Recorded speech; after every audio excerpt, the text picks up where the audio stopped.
نحمده ونصلي على رسوله الكريم أما بعد فأعوذ بالله من الشيطان الرجيم بسم الله الرحمن الرحيم رب اشرح لي صدري ويسر لي أمري واحلل عقدة من لساني يفقهوا قولي۔ ناظرین، ہماری آج کی گفتگو کا موضوع ہے اعتکاف۔ اعتکاف کا لفظ آپ کے لیے کچھ نیا لفظ نہیں۔ رمضان کا نام آتے ہی اعتکاف کا خیال بھی آتا ہے، اور خاص طور پر جب رمضان کا دوسرا عشرہ اپنے اختتام کو پہنچتا ہے تو بہت دفعہ آپ اعتکاف کا لفظ سنتے ہیں۔ اعتکاف کیا چیز ہے؟ اعتکاف کا کیا معنی ہے؟ اعتکاف عربی زبان کا لفظ ہے، عین کاف فے سے بنا ہے۔ اس کا لفظی معنی ہوتا ہے ٹھہر جانا، جم جانا، اور پھر یہ جم کر ایک جگہ رک کر عبادت کرنے کے لیے استعمال ہوتا ہے۔ اسلام کی اصطلاح میں اعتکاف اس کو کہتے ہیں کہ نیت کر کے مسجد میں رہے انسان، اور سوائے ضروری حاجات کے جو مسجد میں پوری نہ ہو سکتی ہوں مسجد سے باہر نہ جائے۔ قرآن پاک میں اللہ سبحانہ وتعالیٰ فرماتے ہیں وَأَنْتُمْ عَاكِفُونَ فِي الْمَسَاجِدِ، تو گویا یہ مسنون عبادت دراصل مسجد میں ہوتی ہے۔ اعتکاف ایک ایسی عبادت ہے جس کا بہت اجر و ثواب ہے۔ اعتکاف کے بارے میں قرآن پاک میں سورۃ البقرہ میں آیت نمبر 187 187 میں آتا ہے وَلَا تُبَاشِرُوهُنَّ وَأَنْتُمْ عَاكِفُونَ فِي الْمَسَاجِدِ تِلْكَ حُدُودُ اللَّهِ فَلَا تَقْرَبُوهَا كَذَلِكَ يُبَيِّنُ اللَّهُ آيَاتِهِ لِلنَّاسِ لَعَلَّهُمْ يَتَّقُونَ۔ اور جب تم مسجدوں میں حالت اعتکاف میں ہو تو بیویوں سے مباشرت نہ کرو، یہ اللہ کی باندھی ہوئی حدیں ہیں، ان کے قریب نہ پھٹکنا۔ اس طرح اللہ اپنے احکام لوگوں کے لیے بصراحت بیان کرتا ہے، توقع ہے کہ وہ غلط رویے سے بچیں گے۔ اس آیت سے یہ بات پتہ چلتی ہے کہ اعتکاف مساجد میں ہوتا ہے۔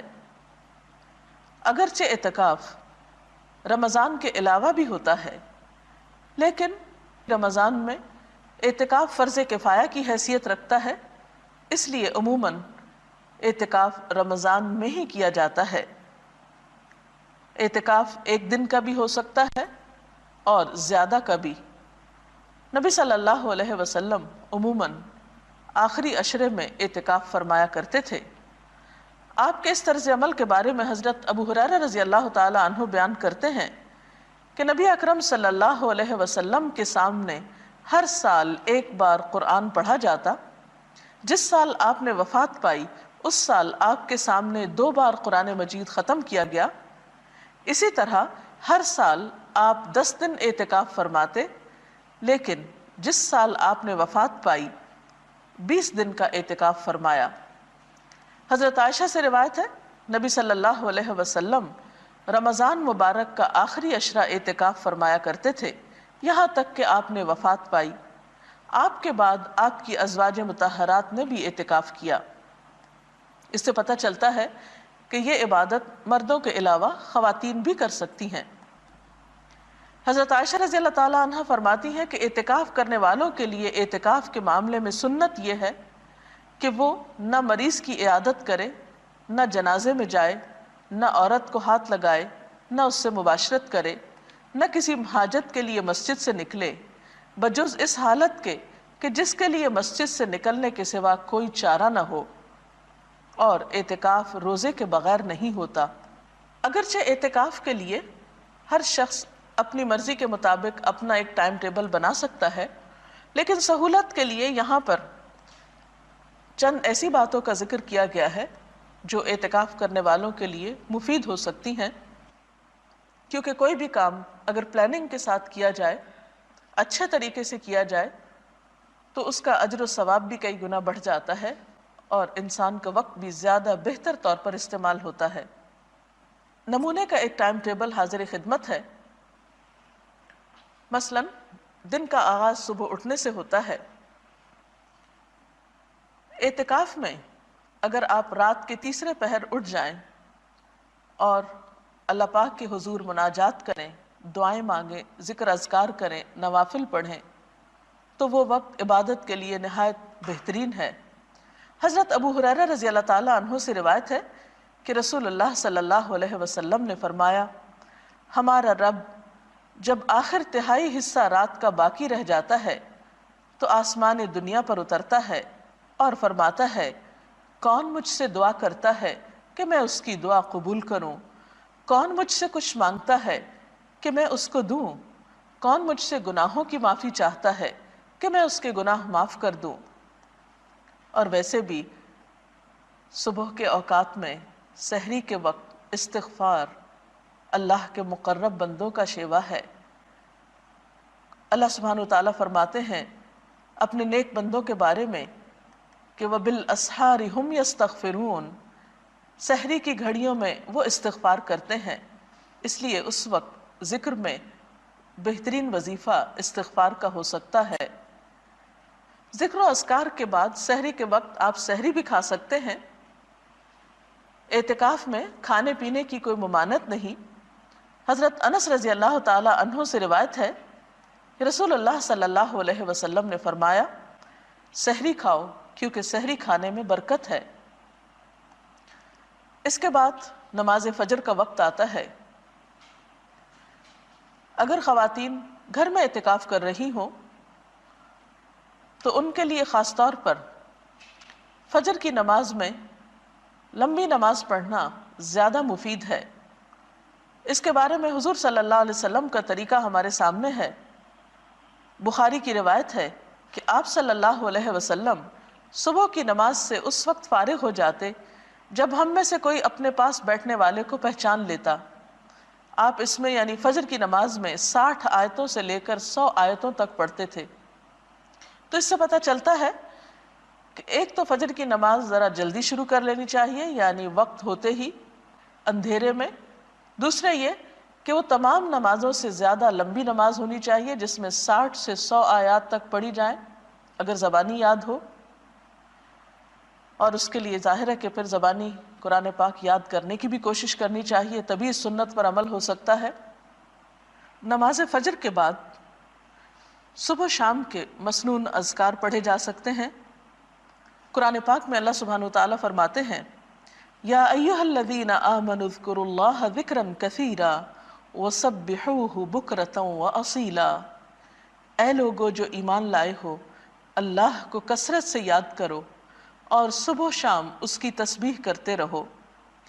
نبی اکرم صلی اللہ علیہ وسلم نے بھی فرمایا کہ مجھے ایسے لوگوں کے ساتھ بیٹھنا حضرت اسماعیل علیہ السلام کی اولاد میں سے 4 غلاموں کو آزاد کرنے سے زیادہ پسند ہے جو نماز فجر سے طلوع آفتاب تک اللہ کا ذکر کرتے ہیں۔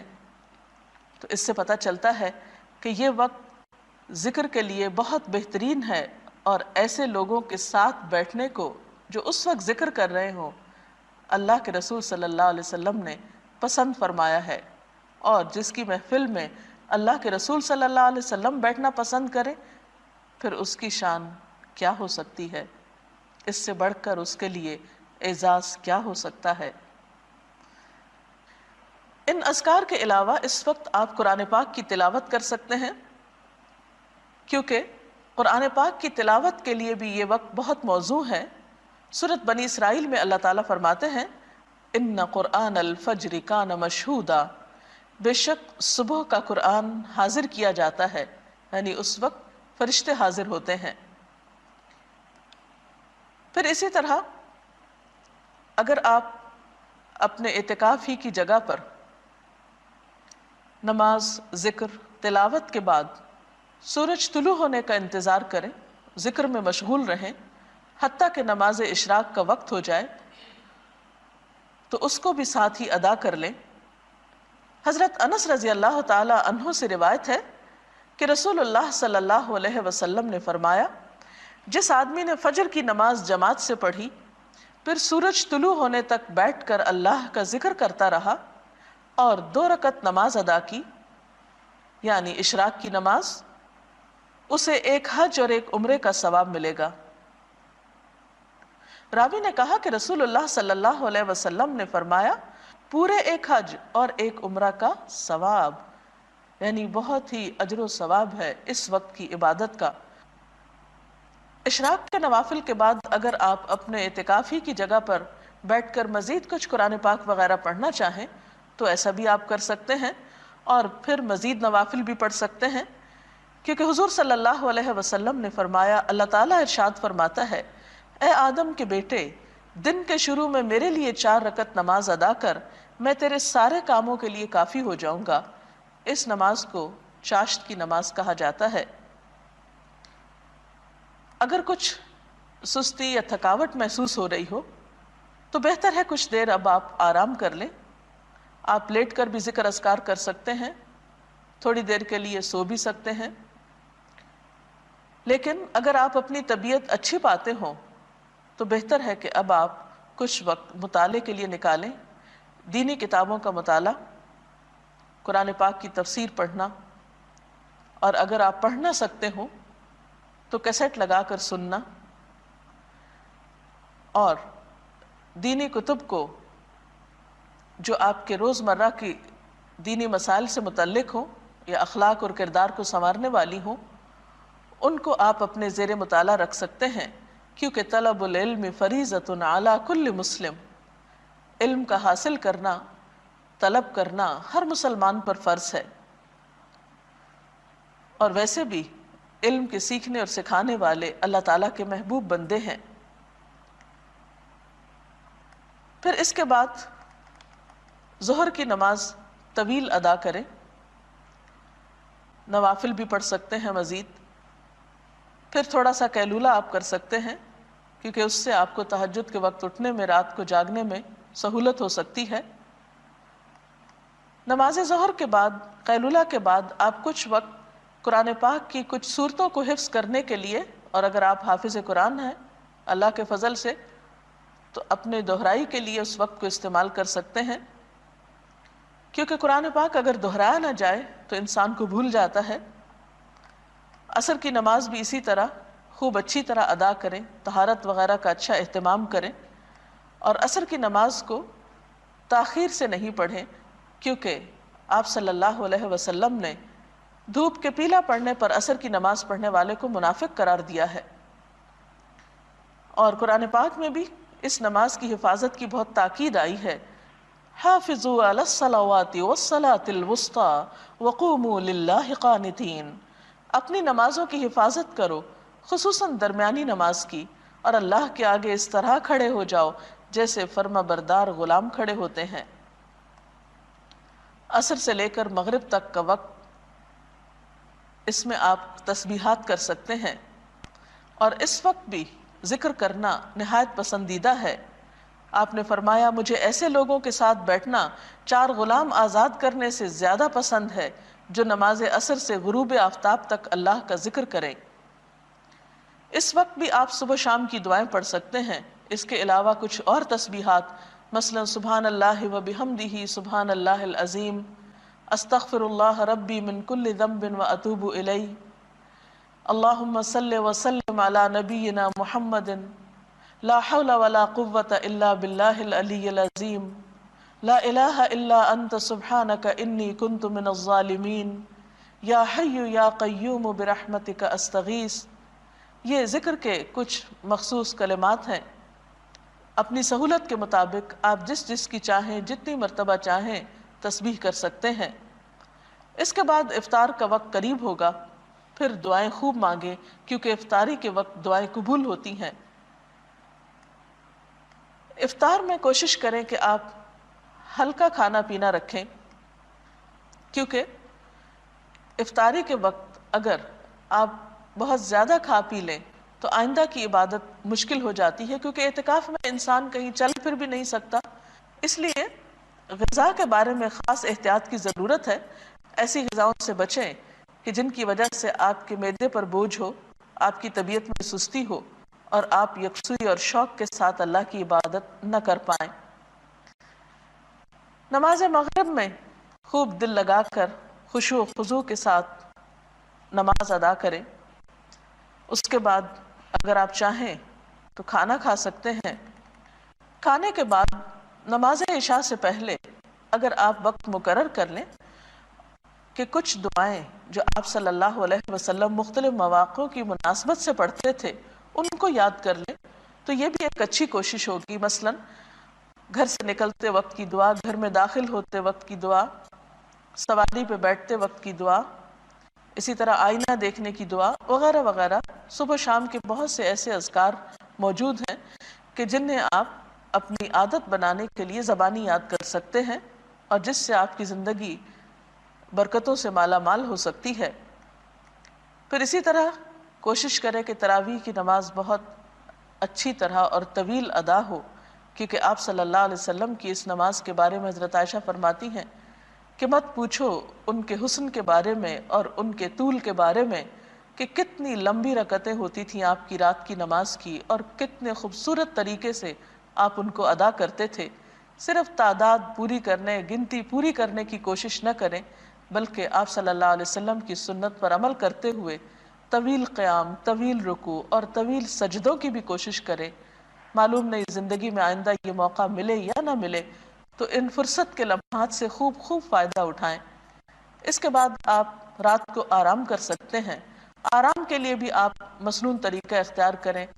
دائیں کروٹ پہ لیٹیں، دایاں ہاتھ دائیں گال کے نیچے رکھتے ہوئے مسنون دعا پڑھیں، آیت الکرسی پڑھیں، اور اس طرح آپ صبح سے لے کر رات تک، آپ جاگنے سے لے کر سونے تک مسلسل عبادت کی حالت میں رہیں گے۔